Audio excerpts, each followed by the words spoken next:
สวนป่ามันบ่งามปานใดหญ้าเริ่มขึ้นมาแล้วหญ้าขึ้นไปแล้วเต็มอยู่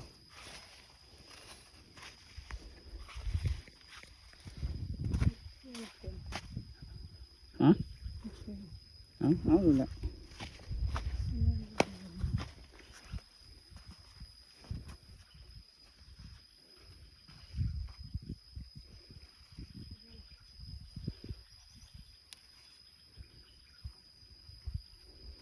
หมักแตงโอ้ยสมบูรณ์เสียสมบูรณ์มันคั่วหญ้าเบิ่งกว่าหญ้ายังคือเก่าหญ้าบ่ตายตอนเสียมันจะคือแตงเสียทุกคนมาตกใส่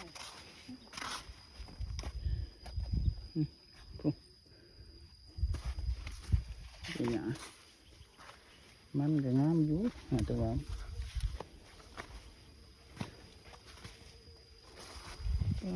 ต่อ เห็นแตงเจ้าแตง